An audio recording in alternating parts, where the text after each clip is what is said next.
Hi, everyone, and welcome to our course KMGN 2026 from KM Strategy through Change Management to Business Impact. Before we start today, I want to congratulate both Vincent and Arthur, my teammate and our guest today, as they both were listed to be in the KM leaders uh, of this era. So let's congratulate and let's applaud for them from all of us. Thank Thank you, but you. you guys should be there too. So I think there is room for more. And thank you for the nice word. But yeah, many of you should also be listed in this list. Uh, yes, but now we are thanking you. So we started today with a new cluster. If we had several sections and we spoke about the strategy and we spoke about the change management, today we will start a few sessions that deal with a topic that is relevant in all our courses, culture. And so, and the first session will be with Arthur, who I think that when people close their eyes and open it, the first thing they think about Arthur, besides being a wonderful person and so warm person, is culture, KM, collaboration, innovation. There's more to that, but I'll leave it to you to share and wait for my post. So Arthur, it's all yes, and now I remember that I even have some official things to say. I went just with my heart, but I want to say some official things uh, about Arthur. Arthur, with my colleague, he worked for always over 20, over 30 years now, in or nearly 30 years in the KM arena. He has 40 years of professional experience and over 20 of them with strategic KM consulting. He has been also educating, also teaching in postdoctoral programs, education teaching of KM for over 15 years. He believes in knowledge sharing. He believes in collaboration. He believes in culture. He has written 4 books, many of them published many books by himself and peer reviews of other of all kinds of articles.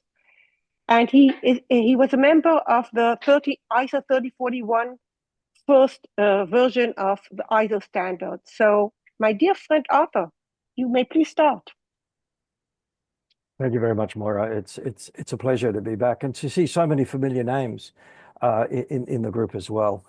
I'm on a screen that I can't see everyone. So if there's any sort of questions at any stage, please just let myself or Moira know. I'm very happy with interactive, but of course we've got a lot to cover as well. So it's always difficult to get that balance. What I wanted to do, I'll say this evening, because it's 10 p.m. my time, was to quickly go through a bunch of concepts that I've been trying to refine over the last 20 or 30 years and introduce you to the concepts. And then we'll go into a breakout activity where I want you to try to use these activities because the best way to really learn anything is to apply it. But you can't just do without knowing. So, that famous book by Pfeiffer and Sutton, The Knowing Doing Gap from 1999, all that time ago.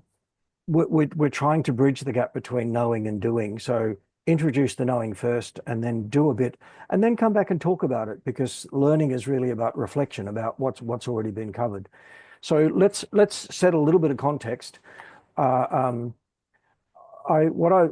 really trying to do is to get you to understand how to facilitate a knowledge sharing culture, and then practice facilitating that inclusivity and insight generation, and then to go on through our conversations and application to learn how knowledge is co-created through collaborative approaches, and then to experience why co-creative conversations drive innovation. So we want to connect the knowledge sharing to the culture to the innovation. So we can see input, action, output going on in a flow.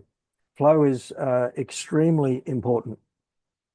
But just really to set the scene, some of you will have seen some of the images that I'm sharing tonight.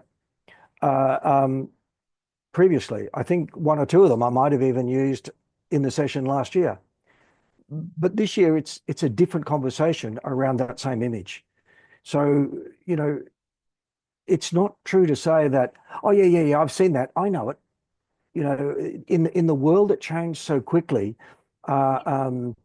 knowledge is taking on a different perspective and meaning in different contexts all the time. And that's something that we, as knowledge facilitators, really need to do. It's also... You're here? Just a minute. I'll mute everyone, and please unmute yourself. Yeah, that's a... There you go. So that's okay, and I'm happy for questions and conversations. But with these other concepts, is that, you know, yeah, I've seen that before. It'll be the same this time. Well, it isn't.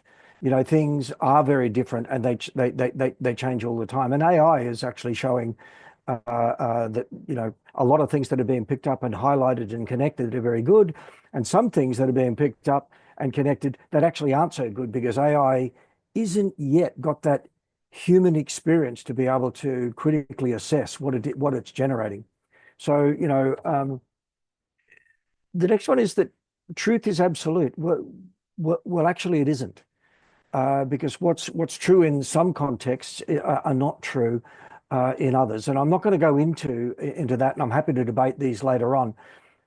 But it's really important to understand, to keep a flexibility of mind, and we'll talk more about that when we talk about MindFlex. It's definitely a misconception that disagreement is a bad thing. You actually want to actively engage in disagreement, but do it constructively and professionally, because that's where you really open your mind to learning new things. You can't just reject something because you believe it to be wrong. You should see it out and understand where the strengths and weaknesses of every argument is before you make the decision, something that AI does not yet do. It will come for sure. And in some circumstances, it does pretty well, like with DeepMind. And if you haven't seen it, the article I wrote around how DeepMind resolved the protein folding problem, that was a really good example of where AI got it right. So, you know, we're in a cusp of changing over. And, you know, you can't assume that you can fix your mind or have a mind set on something. You've really got to hold it as open. So just to give you a very simple version of what I'm talking about here, I mean, if you look at this, you say, okay, what's the middle character? Well, it's a B, right? But if I change the context a little and say, what's the middle character? It's exactly the same thing, but if you change the sense, and now it could be two things. It could be a B or a 13. And life is way more complex than two sort of images over the top of each other. You know, and we need to understand that when you look at something, you often see it from a single perspective, from a single background, from a single cultural position, and you may not interpret it in the same way that other people would in other cultures and other contexts. So that's why these kinds of conversations are really important. So what I'm really trying to get you to have an experience of this evening is that knowledge sharing is not just giving what you know to others. You know, that's barely knowledge transfer, because even if you tell somebody how it is, they will perceive it to be different from what you're saying. So it's really about engaging in exploring conversation and opening minds so that they can see what's going to become of that knowledge in different situations. So that's the kind of experience I want you to have in your conversation tonight. As Moira was saying earlier, you've come a long way already in this program. We're at session 16. And you started with strategy and some really knowledge. Knowledge drives strategy, not the other way around. You know, I mean, unfortunately, the strategic creation in many large organizations is people in ivory tower land, a long way from what's actually going on at the coalface, decide what they're going to do next without really knowing what we've learnt in the current cycle that we're going through. And typically that's about a year. So we've got to find ways of pumping processes around here. And you've discussed those. I looked back at the Miro board, and there's some really good discussions in there about, direction of change and what's driving it. But even so, these things are more hardened than they are soft. When we get into culture, we're very much into soft skills. And if we understand the soft skills, we will do very well with that knowledge and process. We will drive strategic change that creates value. But if we're not good with the subjectivity part of the culture and how people are going to interact around that knowledge and process, then our future becomes very unpredictable and probably not going in the direction that you want it to go. So they're the kinds of things that we're trying to explore in the context. So my argument is that, successfully leading change involves influencing others to understand why the change is beneficial and what outcomes it can achieve for whom, including them. Everyone is a stakeholder. So when I say outcomes, I'm not talking about, short-term profit. I'm talking about the culture that you build over time, the reputation that you build, where you fit in the market and how people perceive. It's all these subjective, soft aspects of what's going on in your world. And that is all driven by the culture that you create. I think this statement is preaching to the converted. Everyone here would understand that, if you want to be successful with implementing change, you have to engage people and shift their perspectives. You can't just force change down their throat. If you want to sustain change, you've got to be able to get it going in a way that actually works for everyone in the room. You cannot force it. You've got to engage people in what it means. So how do you do that? There are many ways that you models, theories, frameworks that you can read. The one that I wrote about back in 2017, where I just call it the 4A model, I think there's a series of steps in generating a shift in the way people see things, to move their mind, not to get them just to do things, but to be able to think about things, reflect, feel positive about it, and then act. So it's a series of conversations over time that you can enable. The first conversation is about awareness. They're asking the question, why? And a conversation around benefits, sustainability, the value that's going to be created, the relationships, why these group of people are worth working with, understanding the culture of collaboration and engagement. They will come to understand why. But once they realize why they should be doing what you're asking them to do, then they're afraid. They're going, oh, I don't know how to do this. It's not in my comfort zone, basically, is what they're saying. So they will resist going with you. So you've got to then shift that frame of mind from resistance through to engagement. And that's another set of questions to show them why the benefits are there and how you're going to help them to get to that point. And there's a lot of, this may not be just one conversation. It could be a series. It's certainly not an email. In my own experience, it's sitting down, having conversations with one-on-one or one to small groups. It's not a town hall meeting. That can help just to start the conversation, but to get everyone to the same point requires a fair bit of individual work. Once they realize why they have to engage, they then say, but I don't know how to do this. I don't have the ability to actually do it. So this is where your training, your education, your knowledge management, your knowledge transfer, your knowledge sharing, your building of the capability to build not just their physical capability and mental capabilities, their skills, if you like, but also their soft skills, like their confidence, their levels of influence, so that they can actually go in and be competent and confident to make the shift. You then get them practicing things. You then put it into action. You now know why you're doing it. You're engaged with it. You know how to go about it. So let's have a go. And we're going to make some mistakes, and you can move them through to doing things competently over time. So what will they, if they go through this cycle and they keep going through this cycle, they become comfortable with it. What are we doing? Well, there's two things that we're dealing with. The first one on the left is creation. Creation is the generation of new ideas and concepts. You can create things that don't necessarily lead to profit or commercial products. You can create a deeper understanding. You can create trust. You can create a level of critical thinking that enables people to have a constructive conversation around differences instead of fighting about, why each other is wrong. So there's a lot of soft skills involved in this creation as well. It's not just a thing, it's a way of being. Now, if you get that right and you're generating all of those things, what you can do is drive innovation. An idea on its own or a concept on its own is not necessarily something that is innovation. Innovation is the conversion of the ideas and concepts into something of value. It could be as simple as a new process, or something that changes the way you make things on a production line. It could be a new service that you're offering.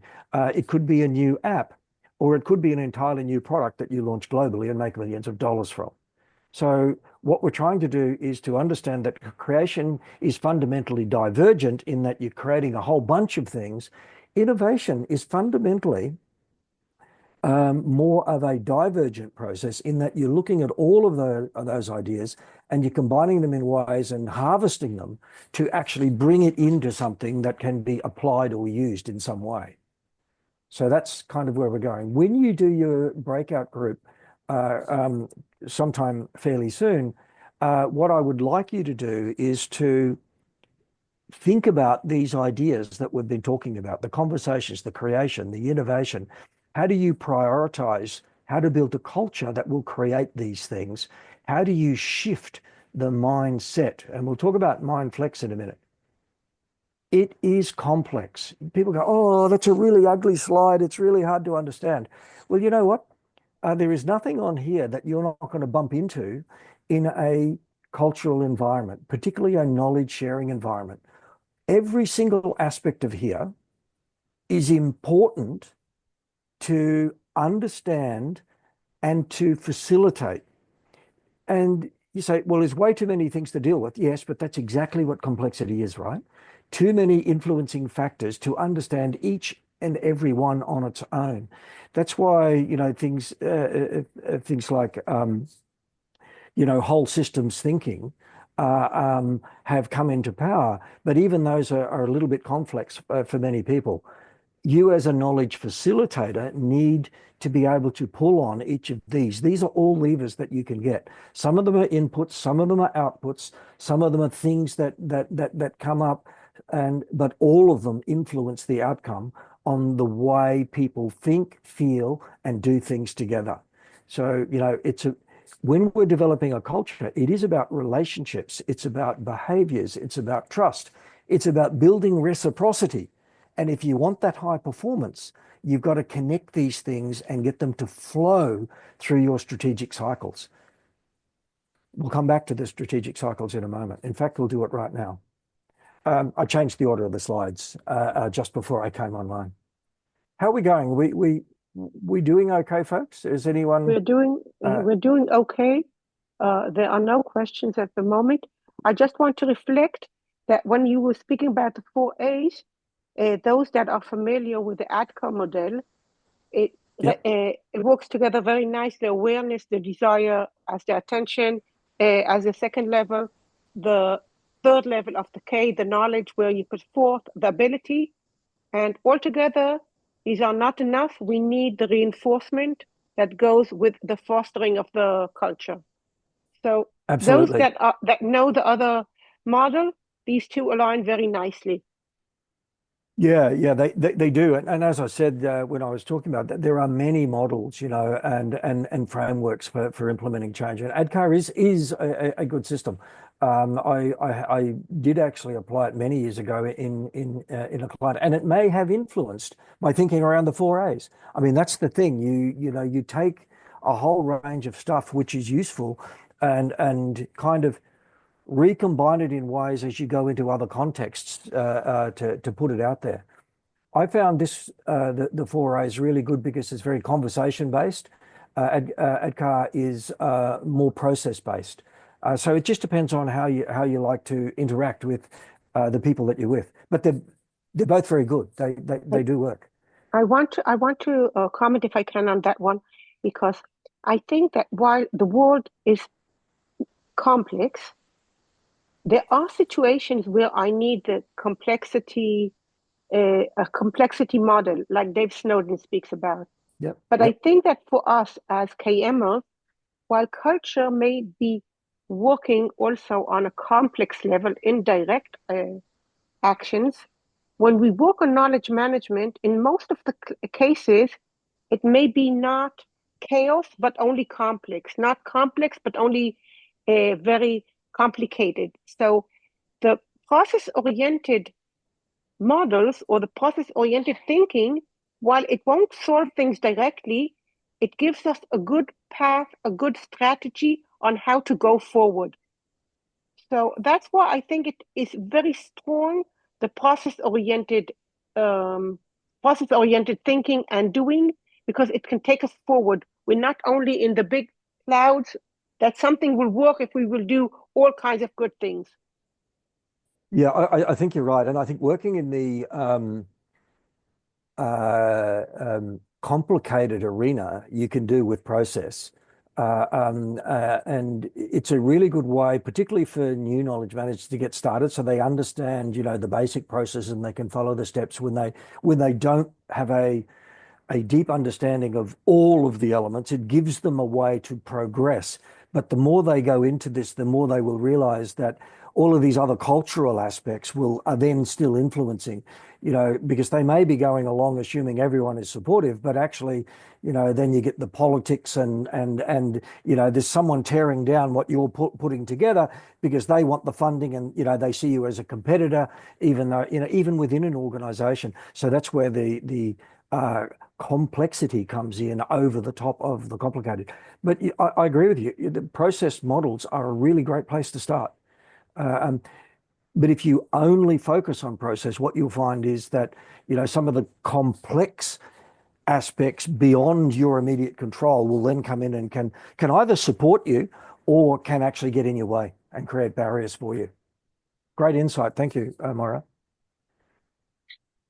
What most organizations do, and there's a much more, speaking of complex and complicated, there is a much deeper version of this in the support slides, which I'm not going to talk to tonight, but it gives you more elements than what's here. But basically, people start with business goals and existing knowledge, and they design a strategy that gets them to a point of, some type of superior performance. In the middle, in order for that to happen, you've got to make sure that you're working on the right opportunities and you're getting people to collaborate on projects that drive the change and generate the new knowledge to get, the benefits that you're looking for to generate that performance. So this is a cycle that starts at the top and comes down. But as you come through, you're learning new things, you're generating new insights, you're generating new trust or destroying trust if you're not aware of the complexities of the culture. But as you apply what it is, your implementation program, your knowledge initiative, for example, you're trying to deliver those defined outputs and outcomes. You're learning lots of new stuff. Often what happens in organizations is the next strategy cycle decisions are being made before that learning comes back up to inform the setting of the new business goals. So, the strategy cycle can be sort of not fully informed of all of the knowledge that's in your organization because the cycle is not quick enough to flow back up. In really good organizations, there are mechanisms to enable the knowledge as we learn it to flow back into that decision-making forum so that they're very close to it. In smaller organizations, this happens by osmosis. So, organizations that, are handfuls of people, the personal relationships ensure that that knowledge is being shared and bounced around and does get into the strategy cycle. But in large organizations, multinationals are a very good example, that flow back up is way too slow.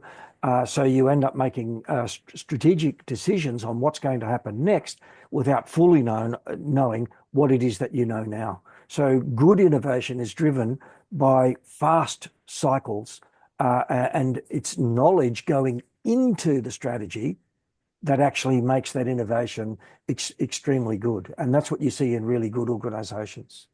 Can you elaborate on it? Also, Julia is highlighting the idea, this very important takeaway, that knowledge flows driving strategy, not the other way around. So if you can put a few additional sentences explaining, diving deeper into this untrivial idea. Yeah, no, thank you. Absolutely. What I found in many of the organizations that I worked in is that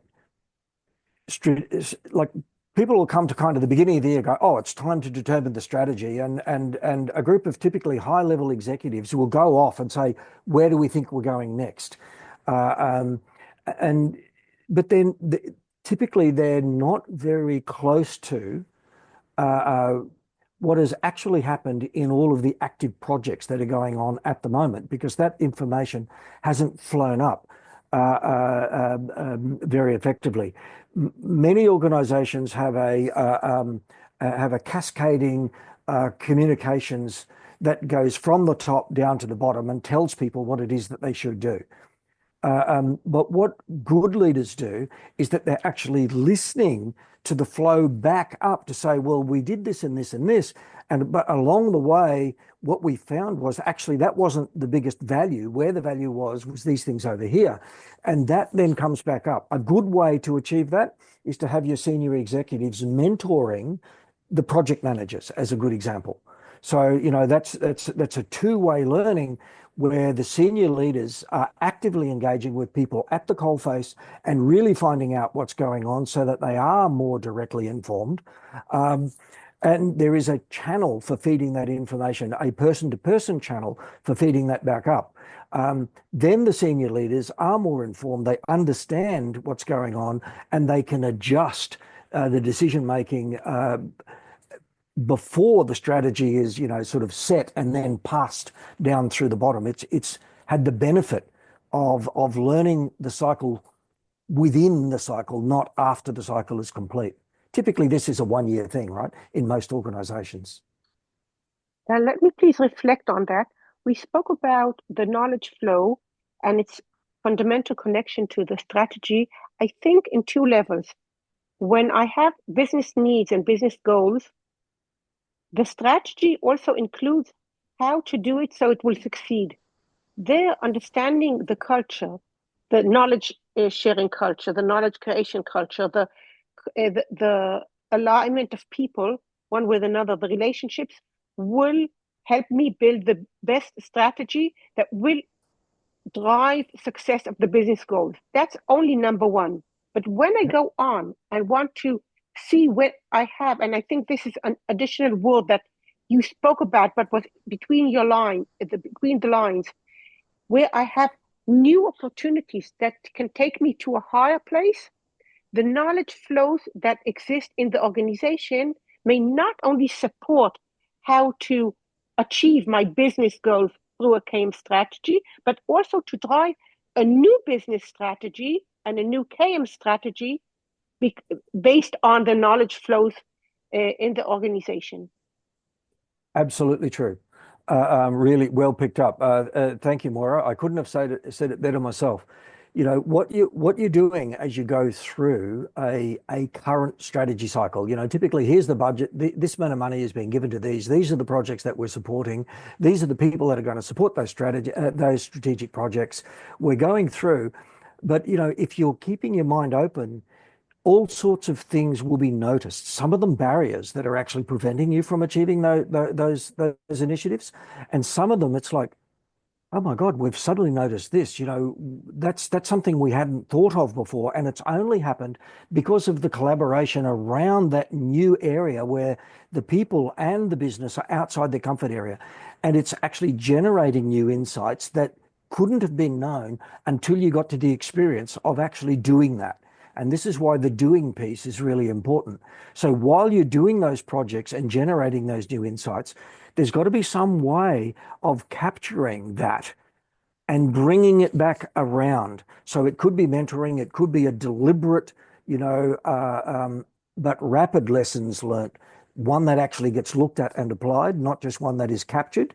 It's funny, we talk about, capturing knowledge as if it was a prisoner, and we're going to lock it up and put it in a cell, and it'll be in the portal, but nobody ever goes to the portal. People don't visit the jail, do they? They try and do it all over again, without understanding what's already known. We don't want the knowledge to be a prisoner. We want to release it and get it to bounce off other knowledge and get it to bounce off other people. Some of the projects that we did back in the day at Cadbury, we were taking products that were released in India and within months releasing them in 26 other countries. Prior to having the knowledge program in place, the product was released in India and it was successful and it was never released anywhere else. And they generated literally hundreds of millions of dollars because of that sharing of the, look at this, look at what we've done, bang, got it out there within, whereas it would normally take 6 to 8 months to release a new product in a food environment. They were releasing stuff within, 4 to 6 weeks because all of the work had already been done. So they're the kinds of things that can be achieved with faster turnaround and injection of learning into strategy creation, not reacting to strategy. Thank you. I hope that clarified a bit. We could talk about this diagram sort of all day, but I want to get us into the into the breakout group. When you go into the breakout group, there's something I want you to be thinking about. The way you engage in inclusive conversations, which are the foundation of a knowledge sharing culture. A knowledge sharing culture, people will come and say, hey, Moira, I was thinking about this the other day and I thought this might be useful for you. Have a look. It's proactive sharing of information within the context of the human that you're speaking with. So you're sharing things. When you go through this conversation, and you're going to have in total of about 15 minutes. So what you're going to do is you're going to, at the beginning, let me take one step back. There's 2 levers that you can do in a conversation. One is about control. How much control are you having? Are you allowing other people to speak or not? Are you talking at people or are you asking them questions? Are you listening? So the level of control that you provided, you can see that that's on the left here. It's low at the top and high at the bottom. If you're very authoritarian and you're wanting compliance, you tell people what to do, right? But the other lever that you've got is socialization. What you're trying to do is to get people to socialize. But at the beginning of this conversation, at the start button there, I want you to be opening up to people and bouncing off each other and getting to know each other so that you can generate a little bit of relationship between the people. Because if you do that, then in the middle, you can actually engage with each other's frames of mind. You can get some flow going. You can actually criticize each other's comments in a constructive way, but only if you've socialized with them a bit at first. If you've never said boo to the person before, it's very hard to criticize what they're saying. So do a bit of socialization at the beginning, then deliberately step in and engage and challenge each other in a constructive professional manner. And then at the end, you want to wrap it up to saying, hey, have we got this? I'm going to ask you to sort 12 boxes into a priority order. I want you to have sorted those boxes. If you don't get to them all, don't worry, but at least move some from the right across to the left on the screen in Miro when we get there on the next slide. Go through those stages. Be open and socialize. then bring a bit more process in. As Moira was saying before, we need process. What is it that we're trying to do? We're trying to resort these 12 boxes on the left-hand side of the screen to put them in an order that we think are the priority. And you know what? You're not going to agree. That's a good thing. Have that, conversation, that creative friction between you. And then in wrapping up, just go back and double check. Are you okay with that? After the breakout group, we're going to come back and we're then going to have a bigger group where we're all looking at the full sets of boxes and have a bit of talk about the experience. What was that like? Some people are uncomfortable about socializing. Some people are uncomfortable about being disagreed with. But you know what? In a knowledge sharing culture, you've got to increase that level of comfort, get people outside their comfort zones and open their mind to new ideas. Otherwise, if you don't have mind flex, then you're not actually going to achieve too much and you're not going to drive that knowledge sharing culture. Okay. I want to, first of all, I've opened I did open the breakout rooms. I shared the link to the Miro board, so people already have it. 1. 2, we have 15 minutes and then we will have, we'll do it 13 minutes. So we'll have 10 minutes for a wrap up, if it's okay. But please explain again, there are 12 sticky notes and we have to prioritize them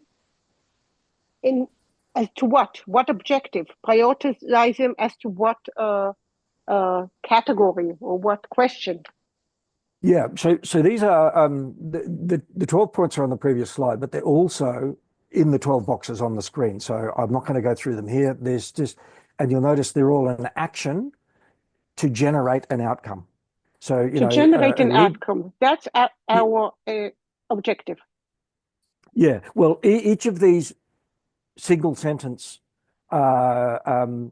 characteristics of a knowledge sharing culture, each one is an action. Like the first one there, lead people to interact through effective process. See, I'm not anti-process, I'm for process. It is a good thing.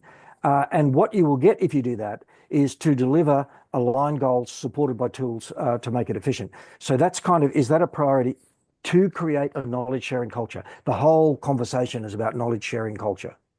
So the one that most contributes to the culture, to the sharing culture, and the one that helps, but in a moderate way.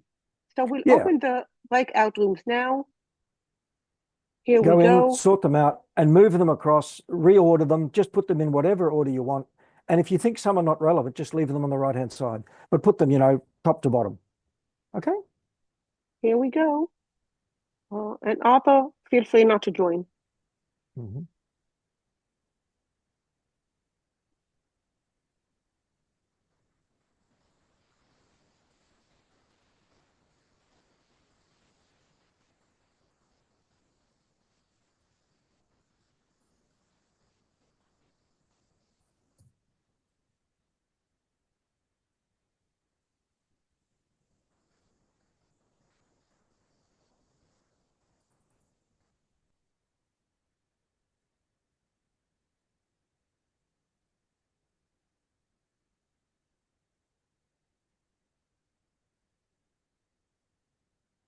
So I think that if we count back from 10 to 0 here, they're all joining and you can continue. You may continue.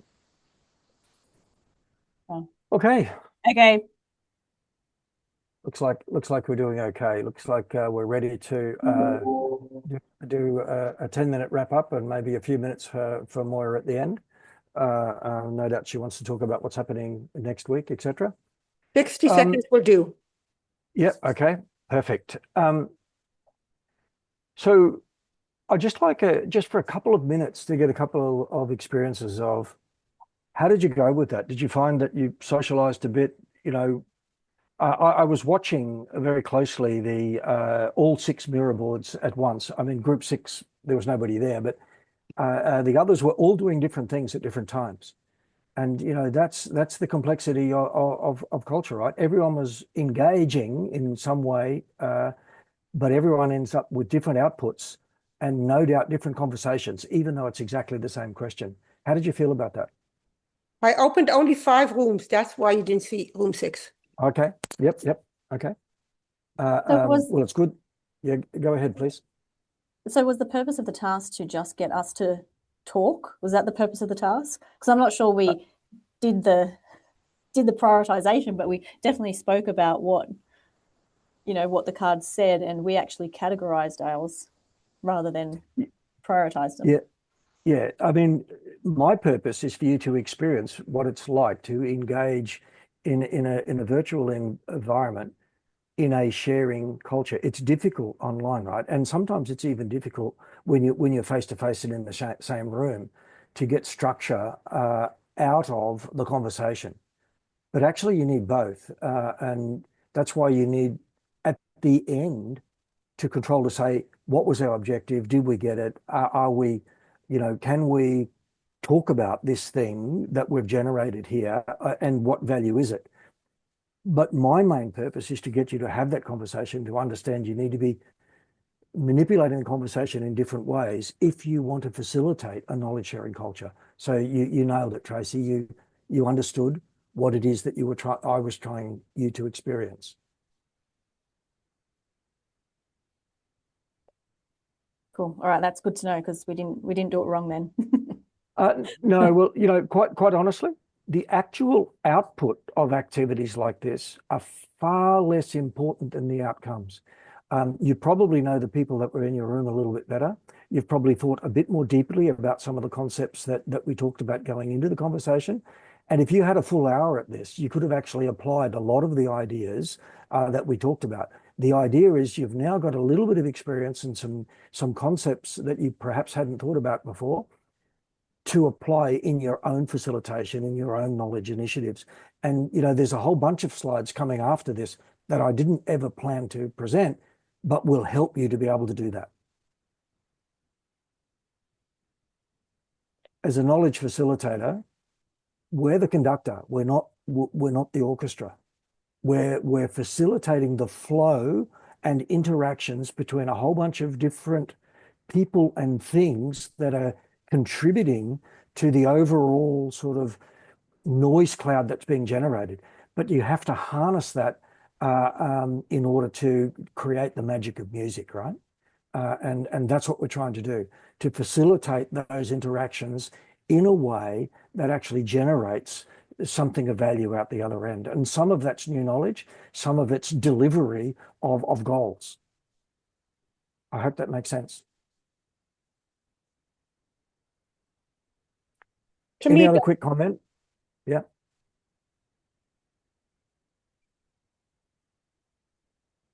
Somebody said something in the background. I'm sorry. Do you want to try again?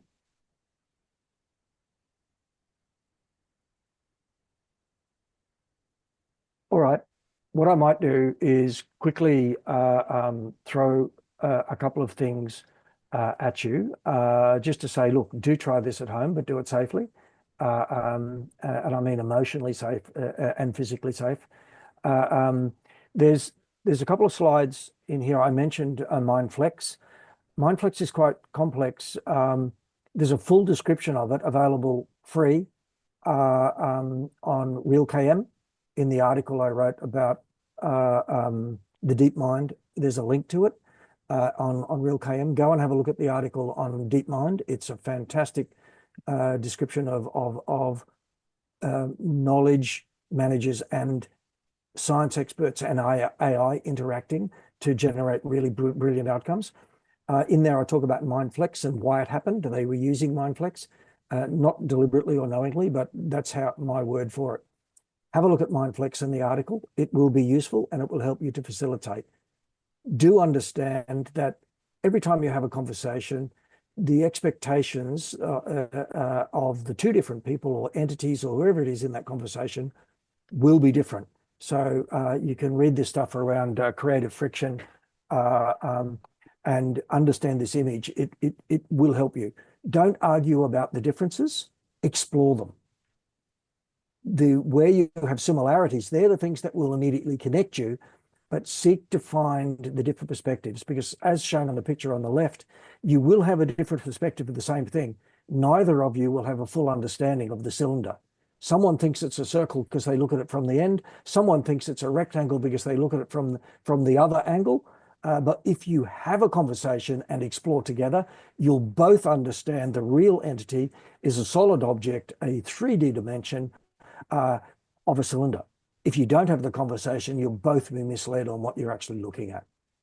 I So shared- explore those things. I now shared 2 posts from previous years on creative friction and Mindflex from courses from previous years. Okay, so just a really quick wrap up. So Moira's got a couple of minutes to wrap. Thank you, Moira. That's really, really helpful. You know, the basics is listen to other people, share what you know, open your mind, use the Mindflex, make a contribution. Through engaging with others by listening and sharing and contributing to each other, you will learn, and those cycles of learning will lead to trusted relationships and enable you to lead others into those conversations.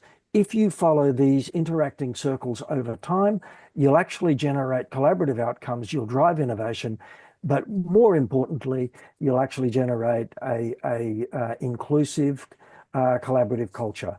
There's a bunch of bullet points, which I'm not going to read to you because you can all read them later. But these are the things that I was hoping that you take away at the end of today. So from that point of view, with 2 minutes to go, Moira, I'll go back to you. Thank you.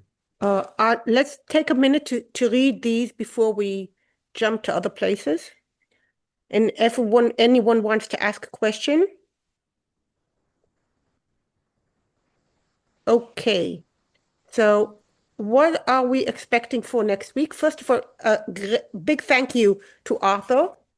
Arthur, as you said, you used slides that we are familiar with, but you took them to new places. So thank you for also reminding us, also deepening our understanding, and also taking it to new understandings and new usages in our journey from strategy to business impact through change management. We are now speaking about culture, as we said, and we have 2 additional sessions on culture. Both Rudolf and Vincent with KU Yang will be speaking about culture.